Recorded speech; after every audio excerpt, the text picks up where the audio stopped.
A warm welcome to Disky Talk with Luyolo. If you're tuning in for the very first time, I do ask that you please subscribe and hit that notification bell. If you've been a part of this journey, I hope you thoroughly enjoy this episode. So, on today's episode, I discuss all things Bafana Bafana as Bafana Bafana do go into the last two games of the World Cup Qualifiers.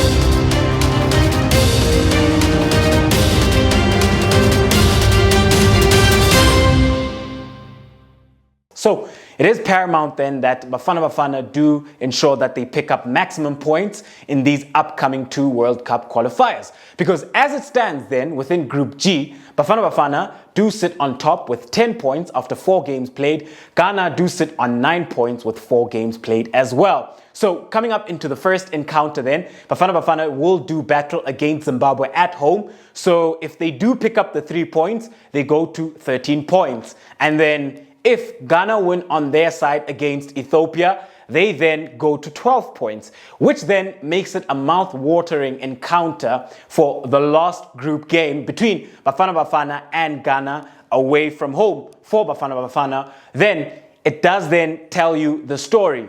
Bafana Bafana have to pick up 6 points at all costs. That's the only way Bafana Bafana then will ensure that they're able to qualify for the next round. But of course then they could also look to pick up 3 points against Zimbabwe and then pick up the draw against Ghana. That would still be enough for them to qualify. But ideally you want Bafana Bafana doing the job by themselves, picking up maximum points, as I'd like to think that we're past the era of taking out the calculators and being so reliant on permutations, and if this happens then this happens, this puts us in a favorable position. That's not what we want from Bafana Bafana going into the last two World Cup qualifiers. But when we have a look at it then, I will start with Zimbabwe. So with regards to Zimbabwe then, coach Norman Mapeza has selected his 26 man who will do duty in the last two World Cup qualifiers. So with regards to Zimbabwe then, they don't really have a chance. Well, they don't have a chance at all to qualify in advance. So these upcoming two World Cup qualifiers will then be used as encounters to prepare them for the upcoming AFCON, which will be played next year. And as a result of that, coach Norman Mapeza has called up quite a bit of local talent, you know, and they are missing some big names and some key players, especially some of those players who do ply their trade overseas. So this is a chance then for coach Norman to just have a look at certain players, especially those local players, as he looks to prepare for the upcoming AFCON. So when we have a look at Zimbabwe then, they do like to line up in a hybrid system. So it does tend to be a 4-5-1. However, whenever Khama Billiat would start, if he does start behind, then he tends to join, and then it can make it a 4-4-2. But whenever then they need to pack the midfield, sometimes Khama Billiat will drop in. But with Khama Billiat, he is a player then who is very versatile, because we do know that he can start as the main striker up front. He can start off the right. He can start off the left. So it just boils down to how coach Norman looks to use him. And then when we have a look at Zimbabwe then, because of a lot of the players that have been called up are players who are local. There are a lot of players that I haven't really seen. So it does change the squad a bit from the last time out when they did duty against Ghana. So when we have a look at Zimbabwe, we're just going to have a look at the key players. And then in the post-match analysis, I will then be able to go through each and every single position with regards to the personnel, with regards to the tactical approach down to the T. But when we have a look at the key players going into this game, you've got Brendan Galloway. This is a player then who can play as a left back or as a centre back. I would assume that he would take up a position as a centre back, and then you'd have Divine Lunga as the left back, and then you'd have Alec Mudimo, who would either partner Galloway as a centre back or look to play as the right back. Moving on then into midfield, I think Nakamba is going to be very important. This is a player who is very important for Aston Villa, but he is also very, very important for this Warriors side. Marshall Munetsi is missing. Would have been very nice to see a double pivot of Nakamba and Marshall Munetsi. I think that would have been such a strong double pivot and midfield for this Zimbabwe side. And then up front, you're having a look at Khama Billiat and potentially them, Coach Norman giving Knox Mutizo a chance, Like I did say, they are missing some big names. Some of their most reliable players are not available this time around. So I would then like to see Kurahashi Mahashi coming off the left and then have Khama Billiat and Knox Mutizo. Those would then be the key players for this Zimbabwe side going into this game. As I have mentioned, quite a bit of those players from the Zimbabwe side are local players. So it's players that I haven't really gotten an opportunity to watch. But in the post-match analysis on Thursday evening, I will then break it down and go into each and every single player from a tactical perspective. Moving on then right along, let's have a look at Bafana Bafana. So it's been a while since Bafana Bafana have been in such a great position as we hold our future in our own hands. And the job is pretty straightforward for Bafana Bafana. Go out and get maximum points against Zimbabwe and against Ghana. But if we're not able to get 6 points, we have to ensure that we get 3 points against Zimbabwe and then get a draw against Ghana. So when we do go away and play in Accra, we have to make sure that we don't lose at all costs. So having a look then at Bafana Bafana and Hugo Broos with regards to what he's been doing. So when we have a look at it then, most likely in goals, they'll carry on with Ronan Williams. At right back, I think Nico Mobi will continue. Kulu as the right-sided centre-half. Rushin Duruk as the left-sided centre-half. And then Mashego. I don't see Coach Hugo Broos changing too many things, especially when you have a look at national team. National team is all about consistency and it's all about trust. And this back line for Hugo Broos has been very consistent, especially the 4 players in Mobi, Kulu, Rushin Duruk, and Williams, as they have kept 3 clean sheets when they've played together in this back line. Recently added then, Mashego has come in and he's been very solid at left back. And this is a player then that does look to advance and offer that creative play down vertical zone 1, where he is able then to put those balls into the box. And he must then be looking to also be very solid defensively, because Zimbabwe do have enterprising players. When you have a look at the likes of Khama Billiat, Kurahashi Mahashi, players who then often sometimes do tend to drift into this right-sided channel. They could look then to go at him one-on-one. Those are very quick players, so has to be solid defensively. And then whenever he does advance into further pockets of space, higher up the pitch, then he should be looking then to deliver those quality balls into the box. And whenever he's in consolidation phase, look then to make the right decisions when he's on the ball. But I've been very impressed with Mashego. I think he's taken to life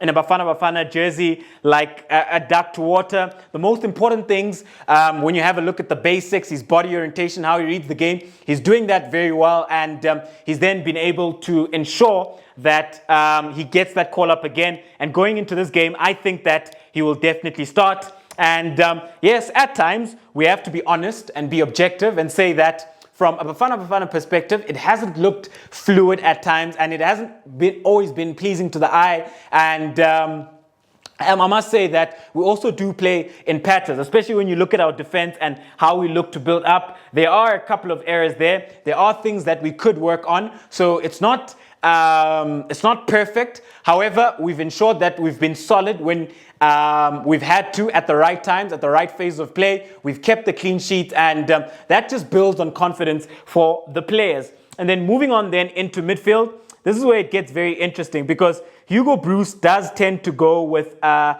4-3-3 system. So his 4-3-3 system does include a defensive midfielder who's very robust, a player then who just sits in front of the back 4, who's then looking to protect this back 4, and then he loves to go with 2 number 8s. However, this time around, the player who then is his soldier within the heart of midfield and plays as a defensive midfielder, Umtobi Mvala, is not available, is not in the squad. He did pick up an injury, so he's still making a recovery. However, we did see him make an appearance for Sundowns in their last game. So this is a player then who If Bafana Bafana do qualify to the next round, I would like to think that Toby Mvala would come back to the heart of midfield. But how I think Hugo Broos goes about things, I think he's going to go with the double pivot of Umukwena and Yusuf Mart. Yes, there is Sitole. Yes, there is Unjabulo Roadblock Ngobo, players who can play as the defensive midfielder. But I just think that he would go with the double pivot of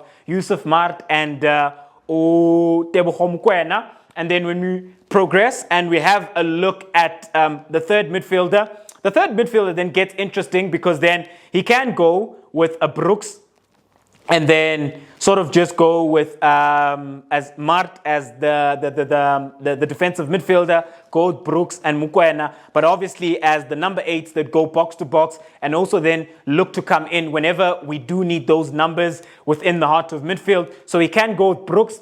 But going into this game, I personally would go with Mduduzi Mtanzani. And the reason why I'd go with Mduduzi Mtanzani is because tactically he's versatile. So he can play as an 8 and then he can also play as a 10. And I just think that from a vertical zone 3 perspective, Bafana Bafana have been lacking that creative play. So we need somebody who can offer us that progressive and penetrative pass into the final third. Yes, Mukwena as an 8, he's a very good player. It's just when it comes to the final third and penetrating and then just manipulating the ball within tight pockets of spaces in a skillful way, he isn't as well adept as Mduduzi Mtanzani is. So I think when you have Mduduzi Mtanzani, it does offer us that creativity from midfield. I also did mention that he can play as an 8. So what he can do then is whenever we need numbers in midfield, he can then always just drop in and tuck in a player who works very hard as well. But I just think from a creative perspective, we need somebody from